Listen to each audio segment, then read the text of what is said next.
Halo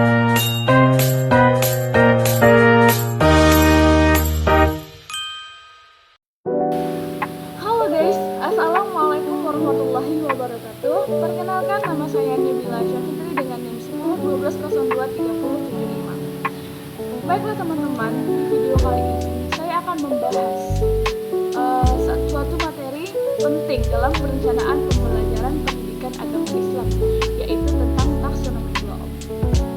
Tenang saja, pembahasan kali ini agak santai tapi berbobot dan mudah dipahami. Jadi, sebelum kita memasuki materi ini, apakah teman-teman ada yang tahu apa itu taksonomi block? Jadi, taksonomi block ini sebenarnya adalah panduan untuk menyusun tujuan pembelajaran berdasarkan tingkat kemampuan berpikir peserta didik. Nah, dengan taksonomi block ini, guru PAI nggak asal bikin tujuan pembelajaran, tapi benar-benar terarah dari yang paling dasar dan yang paling tinggi tingkat berpikirnya. Jadi dalam pembelajaran agama Islam ini penting banget agar pembelajaran nggak cuma berhenti di hafalan saja, tetapi juga sampai ke pemahaman peserta didik dan pengalaman nilai-nilai Islam dalam kehidupan sehari-hari. Tingkatan taksonomi block dalam pendidikan agama Islam. Taksonomi block ini khususnya di ranah kognitif terdiri dari 6 tingkatan. Yang pertama, mengingat. Jadi di tahap ini peserta didik itu diharapkan bisa mengingat atau menghafal materi. Misalnya kita memberi materi tentang pembelajaran ataupun penghafalan Al-Quran. Nah, jadi tentang penghafalan Al-Quran, hadis, ataupun rukun iman dan rukun Islam. Yang kedua, peserta didik mudah memahami. Jadi di sini peserta didik itu nggak cuma menghafal doang, tetapi dia juga paham. Contohnya, dia bisa menjelaskan arti ayat atau hikmah dari suatu ibadah tersebut. Nah, yang ketiga yaitu menerapkan.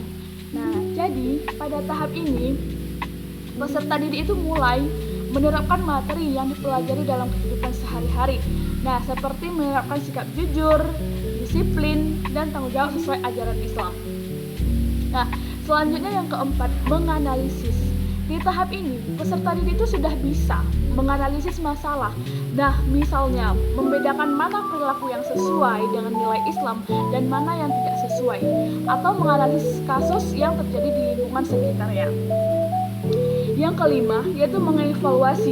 Mengevaluasi yaitu peserta didik itu mampu memberikan penilaian. Nah, jadi dia mampu menilai apa yang terjadi di depan dia gitu. Contohnya, dia menilai suatu perilaku atau kejadian berdasarkan nilai-nilai Islam dan memberikan alasan yang logis. Nah, jadi dia menjelaskan suatu permasalahan dan dia dapat menjelaskan alasan mengapa dia menilai ini tersebut dengan alasan yang logis gitu. Nah, dan yang terakhir yaitu menciptakan. Nah, jadi yang keenam itu menciptakan.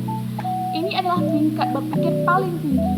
Jadi di tahap ini peserta didik itu bisa menghasilkan ide atau karya baru seperti membuat proyek, video atau solusi terhadap masalah sosial berdasarkan ajaran Islam. Nah, kenapa taksonomi block ini paling penting dalam pembelajaran agama Islam, pendidikan agama Islam? Jadi, taksonomi block ini penting karena membantu guru PAI untuk menyusun tujuan pembelajaran yang jelas, bertahap, dan juga mudah diukur. Dan jadi dengan begitu, pembelajaran PAI ini nggak cuma fokus ke anak-anak, tidak hanya berfokus pada anak hafal atau tidak, tetapi juga dia paham atau bisa menerapkan dalam kehidupan sehari-hari dan dia juga bisa berperilaku sesuai dengan nilai Islam atau dunia. Baiklah, jadi bisa kita simpulkan bahwa taksonomi block ini sangat membantu dalam menetapkan tujuan pembelajaran pendidikan agama Islam. Dengan menggunakan taksonomi block ini, pembelajaran PAI itu jadi lebih terarah, bermakna, dan berdampak nyata dalam kehidupan peserta didik. Baiklah, sekian pembahasan dari saya. Kurang dan lebihnya saya mohon maaf. Bisa dilanjutkan dengan materi yang lainnya. Saya akhiri. Assalamualaikum warahmatullahi wabarakatuh.